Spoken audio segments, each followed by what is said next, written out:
인류 역사 속에서 강대국들의 패권 다툼 뒤에는 늘 전쟁이 있었다. 15세기에서 17세기에 이르는 동안 유럽에서 발생한 전쟁의 명분으로 앞장서서 외쳐진 것은 신의 이름이었다. 종교 전쟁의 시대. 유럽에선 어떤 일들이 벌어졌던 것일까? Il y a eu au XVIe siècle énormément de violences liées à la religion. Et pas seulement en France, Calvin à Genève et ce qui se passait aux Pays-Bas, on était dans un temps de violence. La guerre fait vraiment partie de la conception économique des nations européennes au XVIe et surtout au XVIIe siècle. 경제적으로 보면 대항해 시대가 열리면서 새 항로와 식민지를 놓고 국가들 간의 무력 충돌이 일어나는 시기였습니다. 경제 패권을 놓고 이들 국가들이 치열하게 갈등을 벌이는 시기였죠. 대항해 시대가 가져다준 부와 황금을 차지하기 위한 유럽의 경제 패권 전쟁. 그 소용돌이 속에서 앙트레프레너들은 어떤 운명을 겪었는지 시간을 거슬러 올라가 보자. 16세기 유럽 대륙에는 나라의 운명을 바꾼 지도자들이 등장한다. 영국의 엘리자베스 1세, 프랑스의 앙리 4세, 그리고 스페인의 펠리페 2세. 이들의 선택과 결정은 유럽의 패권 지도를 바꾸기 시작한다. 그리고 한 세기 후 다른 지도자들이 등장해 유럽의 인재들을 차지하기 위한 중요한 전투를 수행한다. 영국의 윌리엄 3세, 프랑스의 루이 14세, 스페인의 펠리페 3세, 독일의 프리드리히 빌헬름 선제후. 이들 지도자들의 선택이 어떻게 그들의 나라를 몰락과 부흥이라는 다른 운명으로 이끌었던 것일까?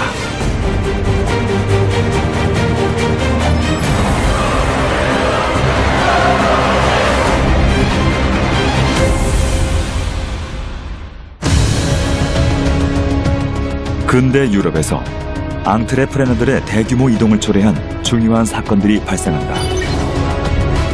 프랑스의 종교 분쟁으로 인한 대학살, 종교의 자유를 인정한 역사적인 낭트 칙령, 스페인에서 벌어진 대대적인 인종 청소, 유럽 최대의 인구 이동을 초래했던 루이 14세의 종교 박해,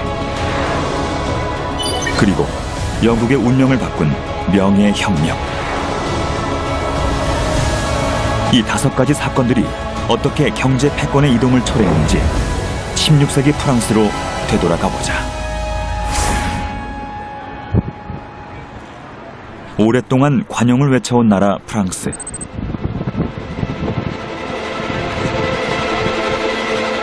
(4세기) 전 이곳 노트르담 성당에선 관용과는 거리가 먼 끔찍한 사건이 신의 이름으로 벌어진다. 가톨릭 세력과 신교도 사이의 갈등이 가장 첨예하던 시기였다.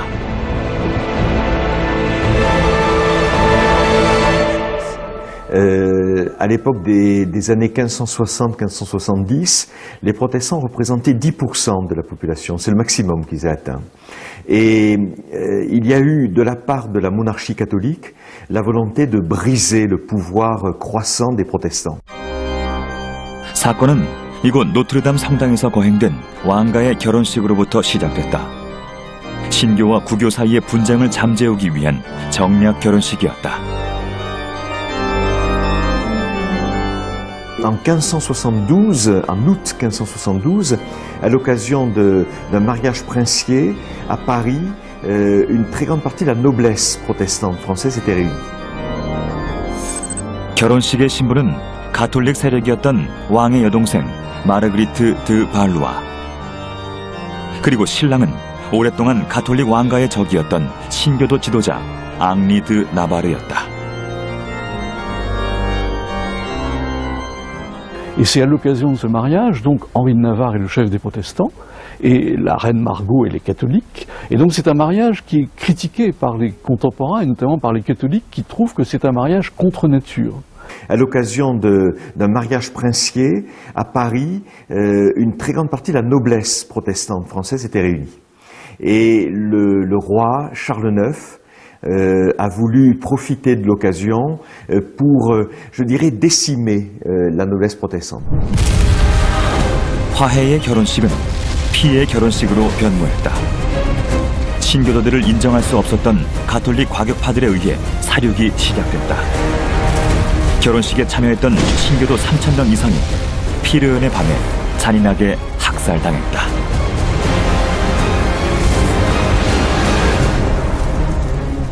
Voilà, en tout cas, un ordre a été donné de tuer 40, 50, 60 chefs protestants. Mais on fait très vite, ce massacre est devenu incontrôlable.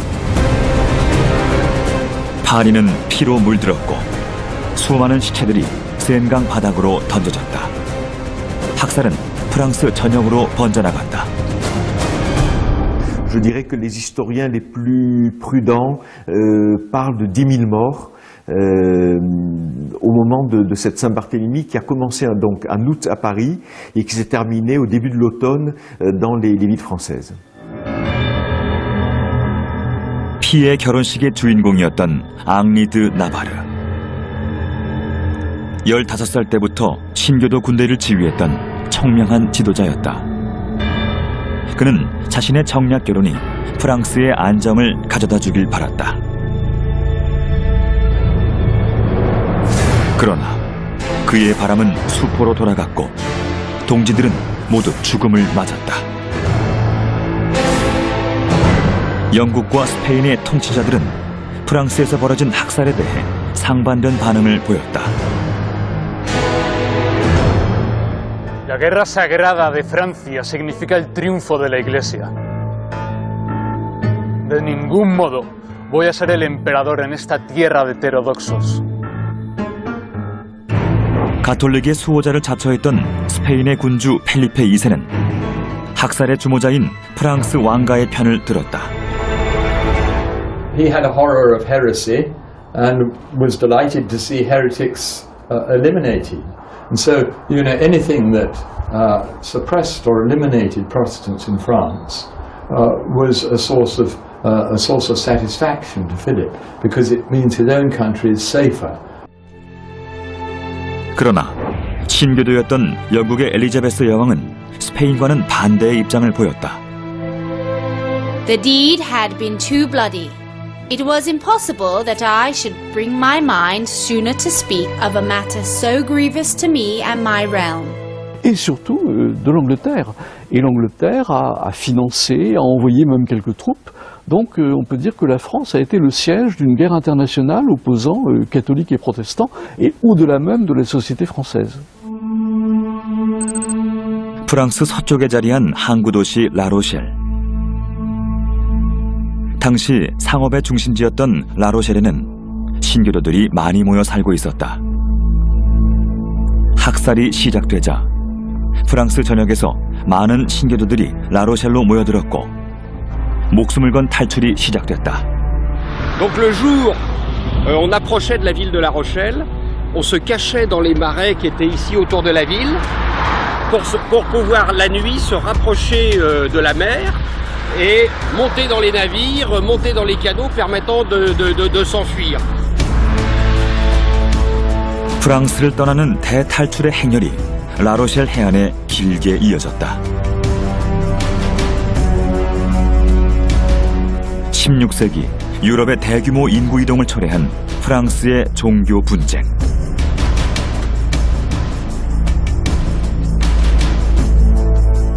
배를 타고 프랑스 신교도들이 향한 곳은 당시 엘리자베스 여왕이 통치하고 있던 섬나라 영국이었다.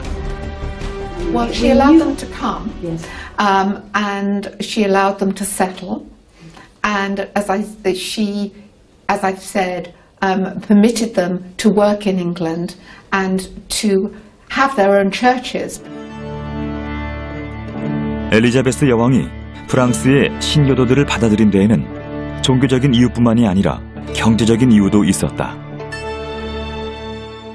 D'autant plus que, encore une fois, ces protestants font des métiers très utiles, notamment pour l'Angleterre. Beaucoup sont négociants, marchands, financiers. Et donc par rapport au développement économique et commercial de l'île, c'est évidemment essentiel. Donc il y a à la fois la solidarité religieuse, mais aussi l'intérêt économique. Je pense qu'il ne faut jamais dissocier les deux. 당시 프랑스의 신교도들은 위그노라는 이름으로 불렸다. 영국이 위그노들을 경제적으로 중요하게 여긴 이유는 무엇일까? Alors, on dit souvent que les Huguenots représentaient en quelque sorte des élites en France. Alors, c'est vrai et faux. C'est-à-dire qu'il y a eu, je l'ai dit tout à l'heure, il y a eu beaucoup de noblesse passée à la Réformation. Il y a eu aussi beaucoup les classes modernes des villes, notamment les négociants, ce qu'on appelle la bourgeoisie, les artisans, tout ce qui était métiers spécialisés, activités modernes, tous les gens qui étaient dans l'usage de l'argent, du commerce, des idées, sont passés très volontiers aux idées nouvelles. 그렇다면 위그노들 중에 경제적 중추를 담당했던 앙트레프레너들이 많았던 이유는 무엇일까? 프랑스 위그노들이 신봉한 새로운 교리는 종교개혁가 칼뱅의 사상에 기초를 두고 있다. 새로운 교리에선 노동을 하나님의 소명이라 여겼고 건전한 이윤의 추구를 인정했다. 신교 교리는 성서에 의존해서 신의 뜻을 받아들이기를 바랍니다. 따라서 신교 집단에서는 글을 읽으려는 유인이 많았고요. 이것은 인적 자본이 확충되는 걸 의미했습니다. 인적 자본의 확충은 기술과 지식을 받아들이기 좋은 사회가 됐다는 얘기죠. 근대 상업사회로 이동하던 전환기, 경제활동에 보다 적극적이었던 위그노들은 새로운 상업기술과 지식을 많이 보유하고 있었다. 엘리자베스 여왕은 위그노들이 가진 지식과 기술을 흡수해 영국을 유럽 최강국으로 부상시키려는 야망을 가지고 있었다.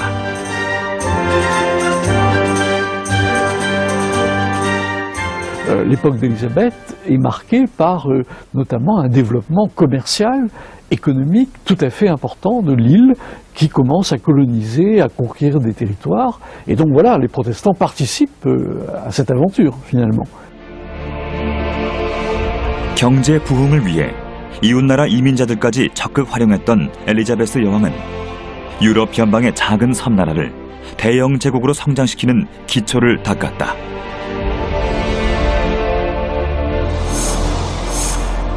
영국은 강대국이었던 스페인을 위협하며 유럽의 강자로 떠올랐다. 프랑스 종교 분쟁으로 유럽의 패권 지도가 바뀌는 걸 본 앙리드 나바르는 프랑스를 위한 새로운 결단을 내리게 된다.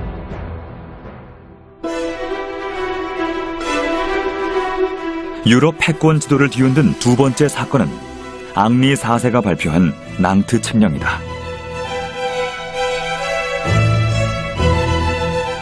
왕가의 대가 끊기자 프랑스 왕위를 계승하게 된 앙리 4세. 신교도 지도자였던 그는 왕위에 오른 후 가톨릭으로 개종하는 중대한 타협을 한다.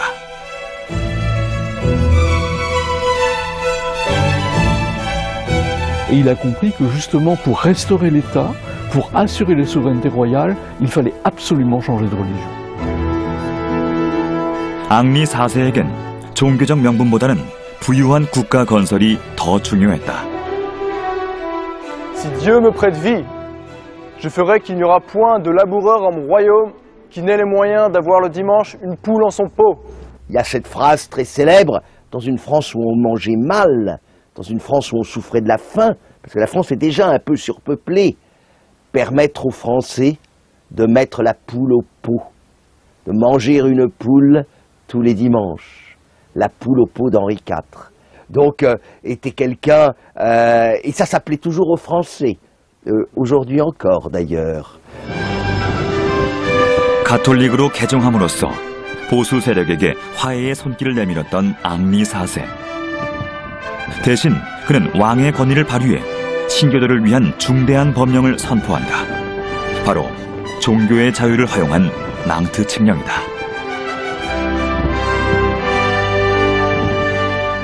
Nous permettons à ceux de la dite religion prétendue réformée de vivre et demeurer par toutes les villes de notre royaume sans être molestés pour le fait de la religion.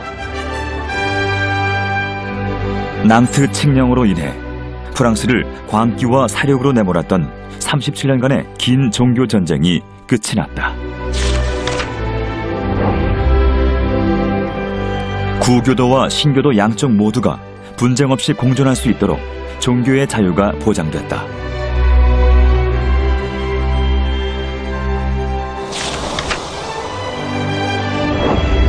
신교도들에게 다시 경제 활동의 자유도 주어졌다. 우수한 능력을 가진 위그노들이 프랑스를 떠나지 않도록 하기 위해서였다.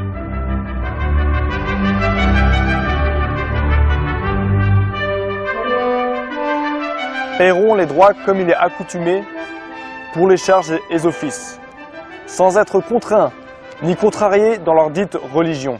Alors, avec le roi Henri IV, les choses s'améliorent beaucoup pour les Huguenots. C'est le début d'une longue période, disons-le, de paix et de bonheur. Parce que en 1598, Henri IV a imposé à l'ensemble des Français, avec succès, la fin des guerres de religion. 프랑스의 평화의 시대가 시작됐다. 앙리 4세는 전쟁으로 피폐해진 프랑스의 경제적 재건에 온 힘을 기울인다. Le règne d'Henri IV marque une restauration économique du royaume notamment, c'est-à-dire que l'agriculture reprend, le commerce, les villes se développent. 도로와 운하가 건설되고 도시들이 발전했다. 농민의 세금은 줄고 귀족의 세금은 늘었으며 자유를 보장받은 위그노 상공업자들은 프랑스 경제를 부흥시켰다.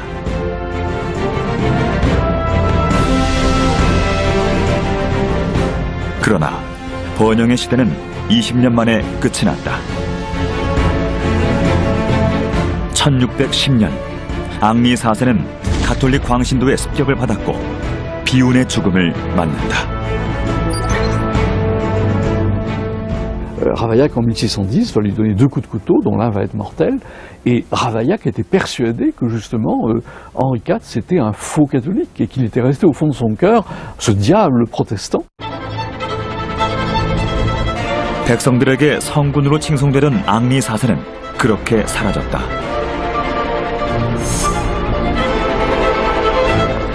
그리고 프랑스는 부국으로 가는 길목에서 멈춰서고 만다.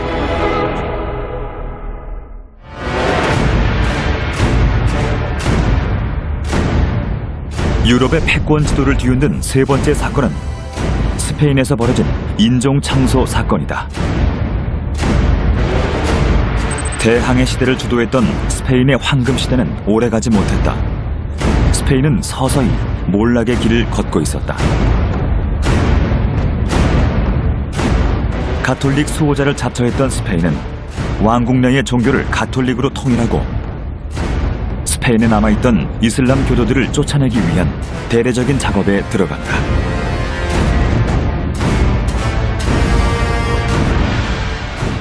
모리스코이는 가톨릭으로 개정한 이슬람 교도들에게 붙여진 이름이었다.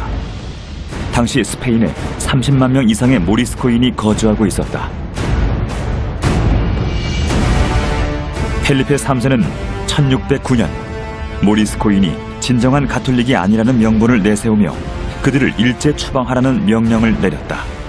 Primeramente, que todos los moriscos de este reino, así hombres como mujeres, con sus hijos, dentro de 3 días, como fuere publicado en este bando, en los lugares donde cada uno vive y tiene su casa, salgan de él. So you've got this tremendous attempt at the purification of Spanish society, what we would now know as ethnic cleansing.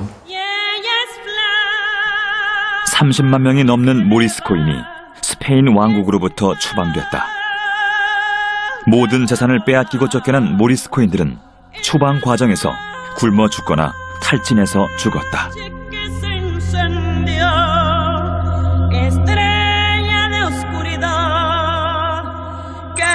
모리스코인이 가장 많이 살았던 발렌시아 지방. 전체 인구의 3분의 1이 모리스코인이었던 이 지역에는 경제 위기가 닥쳤다.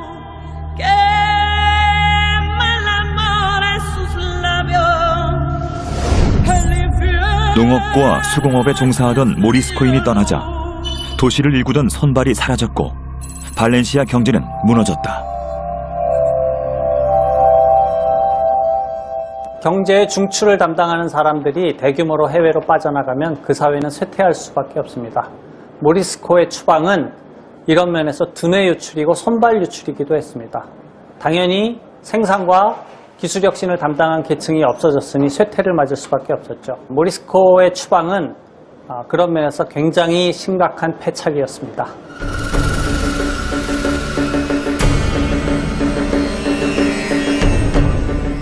콜럼버스에게 신대륙으로의 길을 터주어 대항해 시대를 열었던 스페인.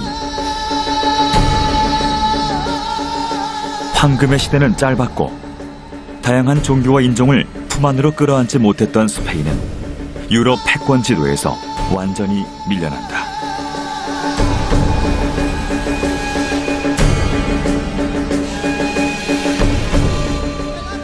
스페인이 몰락의 길을 걷고 있을 때 프랑스에선 새로운 군주가 등장해 유럽을 뒤흔들 준비를 하고 있었다. 태양왕으로 불리며 절대 왕정의 시대를 연 루이 14세였다.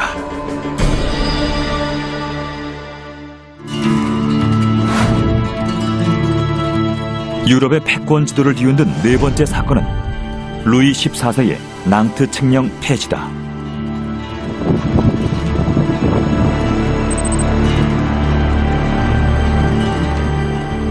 화려한 베르사유 궁전의 주인이었던 태양왕 루이 14세는 프랑스의 화려한 예술과 문화를 유럽에 전파시켰다. 그러나 루이 14세는 경제적으로는 실패한 지도자로 평가받고 있다. 그가 수행한 전쟁 때문이었다. Louis XIV était fasciné par la gloire, par la guerre, et il considérait que la gloire du roi, la sienne en particulier, ne pouvait être que le fait de la guerre. Durant cette période, va s'épuiser du fait des guerres incessantes que Louis XIV va entretenir pratiquement avec tout le reste de l'Europe pour maintenir la suprématie française.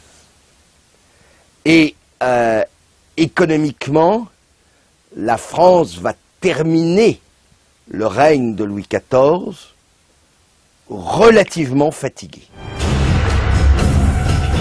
루이 14세는 강력한 왕권을 위해 프랑스를 하나의 종교로 통일하기를 원했다. 1685년 루이 14세의 가장 큰 실정으로 꼽히는 사건이 벌어진다. 할아버지였던 앙리 4세의 종교 정책을 완전히 뒤집은 것이다. Nous défendons à nos sujets de la dite religion prétendue réformée de s'assembler pour l'exercice de la dite religion, sous peine de galère. Nous voulons et nous plaît que tous les temples de ceux de la dite religion prétendue réformée, situés dans notre royaume, pays, terre et seigneurie de notre obéissance, soient incessamment démolis. Louis XIV voulait en fait retrouver l'unité religieuse de la France. Le grand projet Louis XIV, c'était d'en terminer avec la division religieuse du pays. 프랑스에서 피해 학살이 또다시 시작됐다.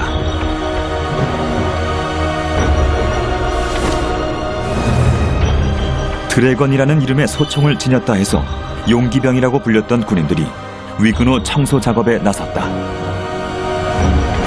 그들은 위그노들을 강제 개종시킨다는 명목으로 학살과 만행을 자행했다.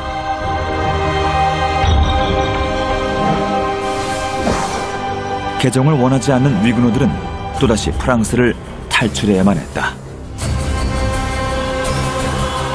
Many did indeed convert. Many remained as secret Protestants in France. So it really was only the most enterprising who packed their bags and left for neighbouring countries.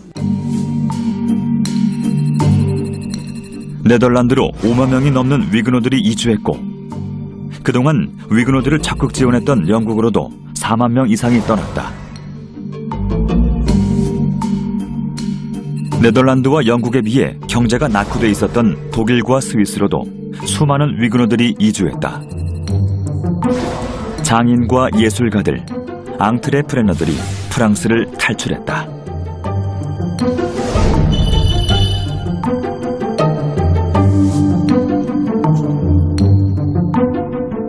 항구에서 배를 타지 못했던 이들은 육로로 국경을 넘어 이웃나라 독일로 향했다.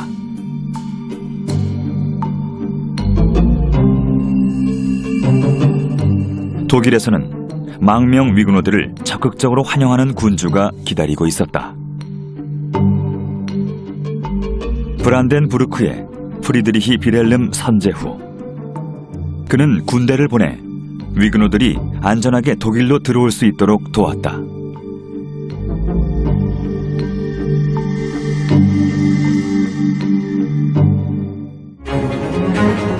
프리드리히 빌헬름 선제후는 루이 14세가 낭트 칙령을 폐지하자마자 기다렸다는 듯이 그에 대응하는 칙령을 발표한다. 바로 포츠담 칙령이었다. Nach den harten Verfolgungen und rigorösen Prozeduren in dem Königreich Frankreich haben unsere evangelisch reformierten Glaubensgenossen und viele Familien ihren Stab veranlasst, sich zu versetzen und aus demselben Königreich hinweg in andere Lande zu vergeben.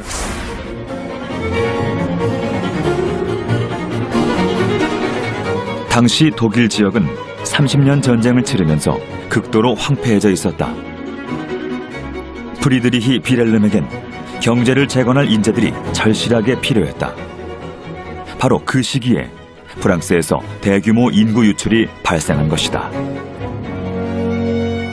Also das Edikt von Potsdam war eine Einladung an die Hugenotten, sich nach Brandenburg zu begeben. Es wurden ihnen Privilegien versprochen. Sie sollten wirtschaftliche Vergünstigungen haben, Steuerbefreiung auf eine bestimmte Zeit von Jahren. Auch erhielten sie zum Teil Geldunterstützung, Hilfe zum Bau von Häusern.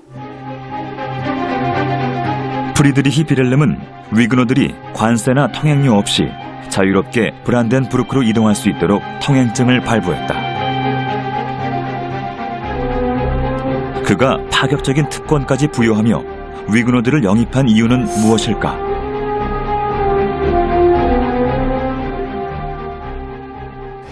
Il y a plusieurs États en Allemagne qui cherchent à faire venir des immigrants, et notamment des immigrants qualifiés. Des intellectuels, des artisans, des techniciens. Et c'est ce que sont les protestants français. Et donc il y a, ça a été la chance des protestants, il y a en Europe des États qui ont besoin d'eux, qui souhaitent les faire venir. Et c'est spécialement le cas de Berlin. 베를린엔 17세기 후반에 망명한 위그노들이 만든 교회가 아직 남아있다.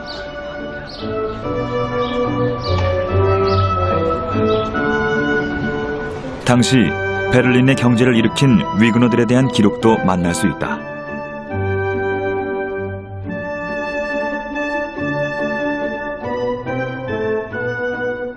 Und zu bestimmten Zeit im 18. Jahrhundert waren bis zu 20% der Berliner Bevölkerung Hugenotten Nachkommen. Natürlich nicht mehr selbst Hugenotten, sondern aus den Familien Nachkommen. Und es war sozusagen, es galt als eine auch intellektuelle Elite. Also es war sozusagen eine Ehre für die Berliner, also für die Bevölkerung, zu sagen, ich bin ein Hugenotennach. 위그노들에겐 특권이 보장된 집단 거주지가 마련됐다. 이 안에서 위그노들은 자신들의 교회와 학교를 세워 지적 자산과 기술을 전수했고 정체성을 유지해갔다.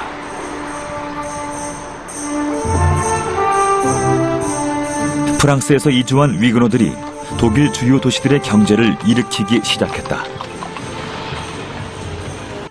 Berlin at the end of the 17th century is still a small city, 10,000 or so. So when 4,000 or 5,000 Huguenots show up,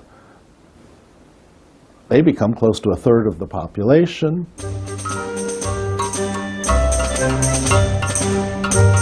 마을마다 이전엔 없던 공장들이 세워지고 새로운 일자리들과 새로운 물건들이 만들어졌다.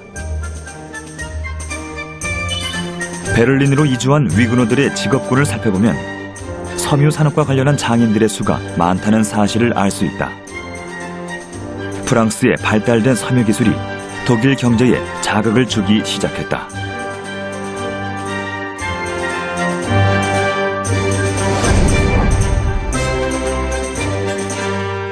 They have a variety of skills that the locals do not have, and they're very important in introducing a range of textile industries, fine wares of different sorts, skilled artisan sorts of craft.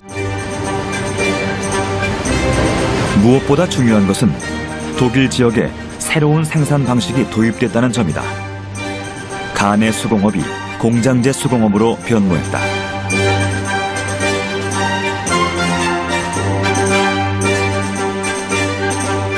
뒤처져 있던 독일 지역의 섬유 산업이 급속하게 발전하기 시작했다. 독일은 농업국에서 제조업 국가로 향한 발판을 서서히 다져나갔다. Wenn er die Hugenotten nicht aufgenommen hätte, dann gehe ich mal davon aus, hätte die Entwicklung Brandenburg-Preußens sehr viel länger gedauert. Bis der Zeitpunkt gekommen wäre, dass dieser Staat in der Lage gewesen wäre, eine wichtige Rolle in Europa zu spielen. Da haben die schon einen wichtigen Einfluss gehabt. Nicht nur, weil sie wirtschaftlich, also er hat den Grundstein gelegt für viele wichtige Entwicklungen in Preußen, die wiederum von großer Bedeutung gewesen sind für Europa, weil Preußen ein wichtiger Staat wurde in Europa und heute würde man sagen, ein wichtiger Player im internationalen Kontext.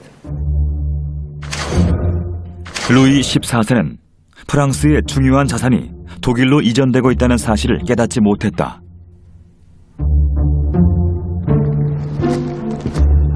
인적 자산의 유출을 우려하는 탄원서들이 루이 14세 앞으로 쏟아졌다. Sire, considérant que les marchands huguenots qui sont en possession de la plupart des commerces sortent de votre royaume, vos affaires ne sont plus comme avant. Les autres royaumes contrôlent vos manufactures. Ils deviennent plus riches que nous et fondent de nouvelles villes.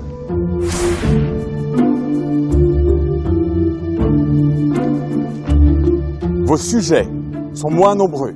Les caisses du royaume se vident. Vos cavaliers, les dragons, se livrent au pillage partout dans votre royaume. Vos sujets sont tués, par milliers, violés et dispersés. 하지만 루이 14세는 지식인들의 권고를 무시했다.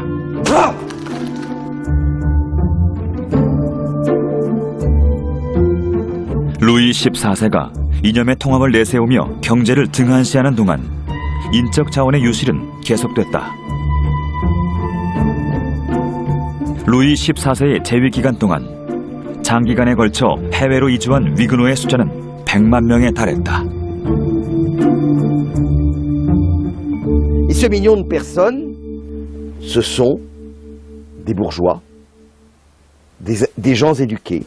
De ce fait-là, des ressources économiques, du capital humain, comme on dirait aujourd'hui, que la France de Louis XIV a perdu définitivement.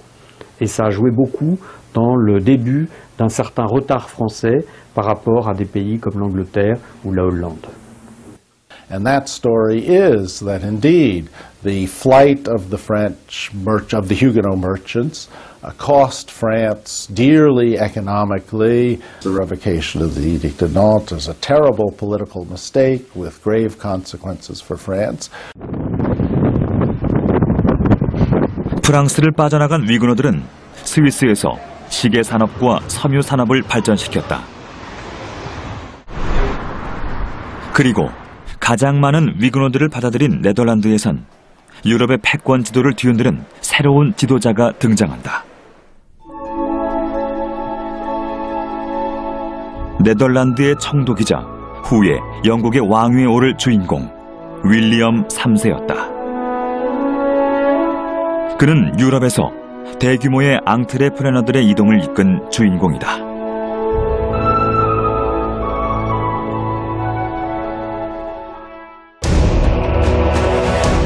유럽의 패권 지도를 바꾼 5번째 사건은 윌리엄 3세가 벌인 명예혁명이다.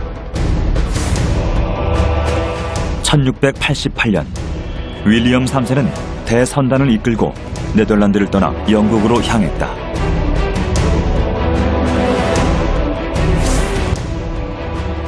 영국의 왕이자 자신의 장인이었던 제임스 2세 대신 왕좌에 오르기 위해서였다.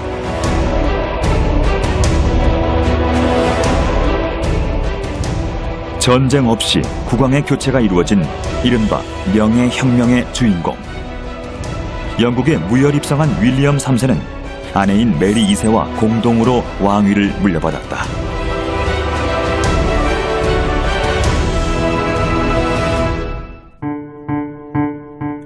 왕위에 오른 윌리엄 3세는 네덜란드의 장인과 기술자들을 영국으로 불러 모은다. 그리고 프랑스의 위그노들도 적극적으로 영입하기 시작한다.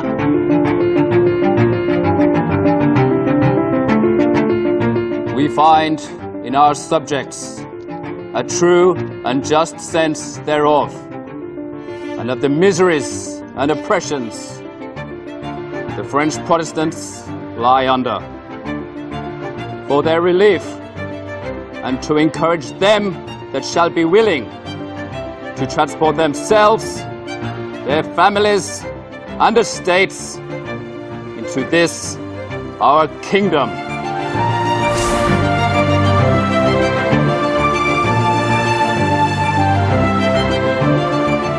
프랑스에 남아있던 위그노들과 네덜란드로 망명했던 위그노들까지 윌리엄 3세의 날개 밑으로 모여들기 시작했다.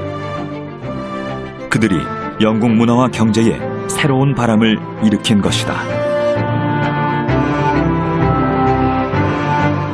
베르사유 궁전의 가구 제작자 다니엘 마로. 그도 윌리엄 3세를 위해 일했다.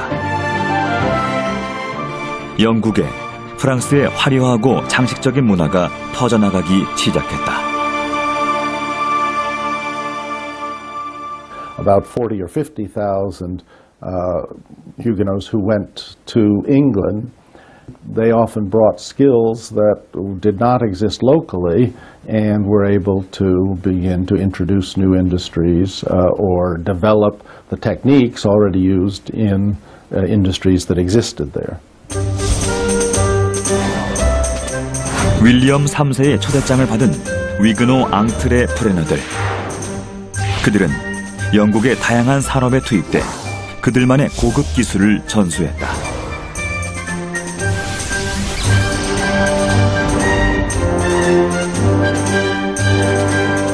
가장 큰 영향을 끼친 분야는 섬유 산업이었다. 프랑스의 실크 제조 기술이 위그노들에 의해 영국으로 이전됐고 린넨 제조와 염색 기술도 발달했다. 영국 산업혁명의 초석이 다져지고 있었다. 17세기 그리고 18세기의 섬유 산업은 가장 중추적인 산업이었습니다. 산업의 규모가 크고 많은 인력을 고용하고 있고 기술 개발이 중요한 그런 산업이었던 것이죠. 실제로 산업혁명 시기에 위그노로부터 전수받은 직물 기술은 영국이 산업적인 우위를 차지하는 데 결정적인 역할을 하게 됩니다. 세계 금융의 중심이었던 잉글랜드 은행의 설립에도 위그노들의 역할이 컸다. 작은 섬나라에 불과했던 영국은 강대국 프랑스를 제치고 산업혁명의 선두주자로 나섰다. La France du XIXe siècle, ses principaux concurrents, industriels, économiques, politiques, c'est l'Angleterre et ensuite c'est l'Allemagne. Or, c'est en Angleterre et en Allemagne qu'une partie de ces protestants français s'est installée. Et donc il y a eu une sorte de transfert, il y a même eu un vrai transfert, un transfert de capitaux, mais aussi un transfert d'intelligence. Et ce que la France a perdu, l'Allemagne l'a gagné. Ce que la France a perdu, l'Angleterre l'a gagné.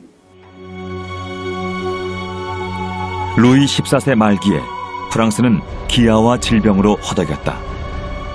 절대 군주로 추앙받았던 루이 14세는 죽음을 앞두고 있었다.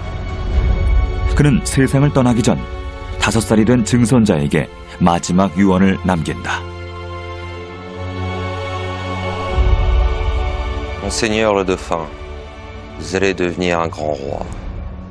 Vous ne ferez pas les mêmes erreurs que moi. Nous avons trop aimé l'ostentation et la guerre. Vous, vivez en paix avec les princes de l'Europe. N'oubliez jamais Dieu et soulagez la misère de vos sujets mieux que je n'ai pu le faire. Nous nous en allons rejoindre Dieu, mais l'État demeurera ici-bas. 그렇게 프랑스의 태양왕은 역사 속으로 사라졌다. Il fait en quelque sorte son acte de contrition en expliquant à son arrière-petit-fils, ben voilà, je laisse vraiment une France peut-être un petit peu appauvrie, une France qui a été épuisée par les guerres, et donc cette France, il faut absolument la relever et faire que la paix domine. 프랑스의 태양이 질 때 독일의 여명은 시작됐다. 프랑스와 비교할 수 없을 정도로 작은 나라에 불과했던 프로이센은 불과 2세기 후 유럽 최강대국으로 성장했다.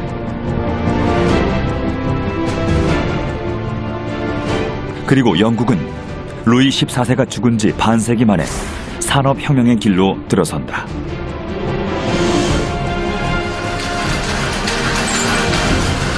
인류의 생활 양식을 송두리째 바꾼 산업혁명.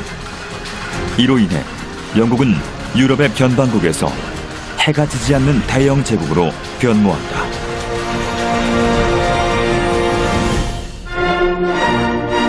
영국이 산업혁명을 맡고 있을 때 프랑스에선 다른 혁명이 일어나 유럽 사회를 뒤흔든다.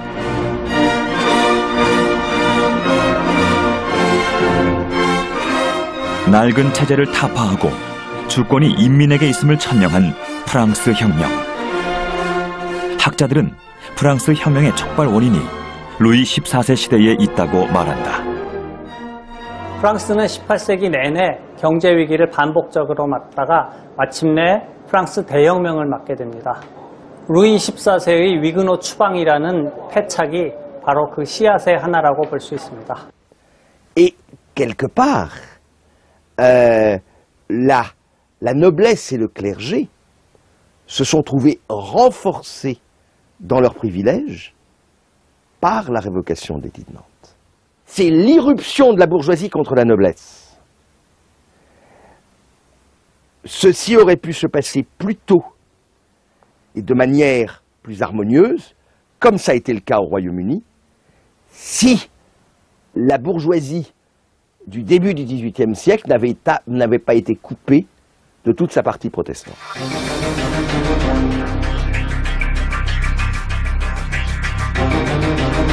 역사의 기로 속에서 지도자들의 엇갈린 선택이 나라의 운명을 바꾼 것이다.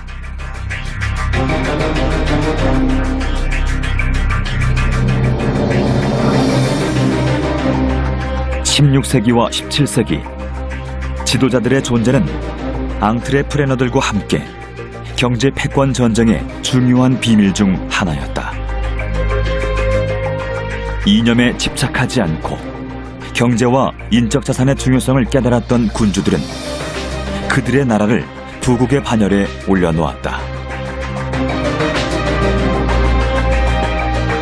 그러나 하나의 이념만을 고집하며 인적 자산을 내몰았던 군주들은 강대국의 지위에서 내려와야만 했다.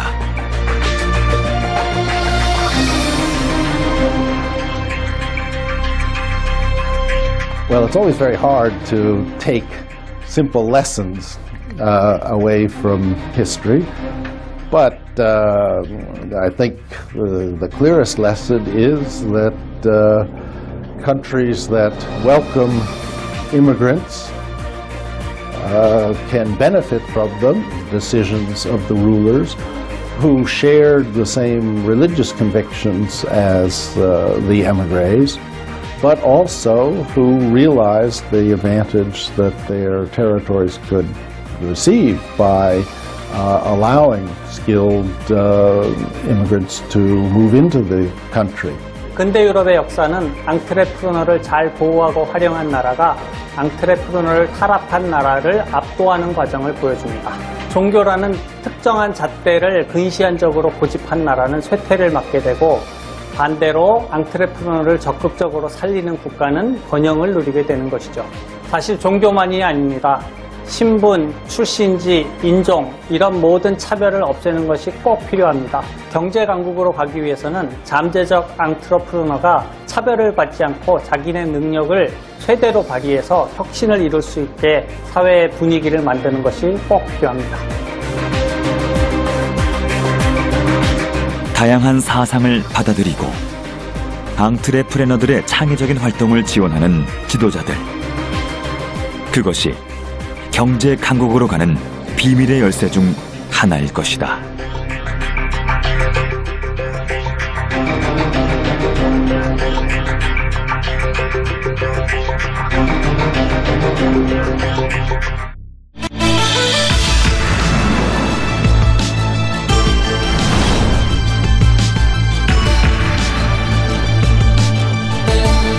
We need to develop a manufacturing industry.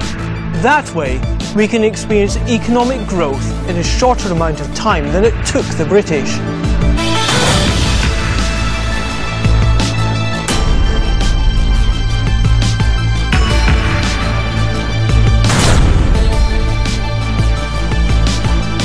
Oh, but a government encouraging entrepreneurship, yes, it's very important.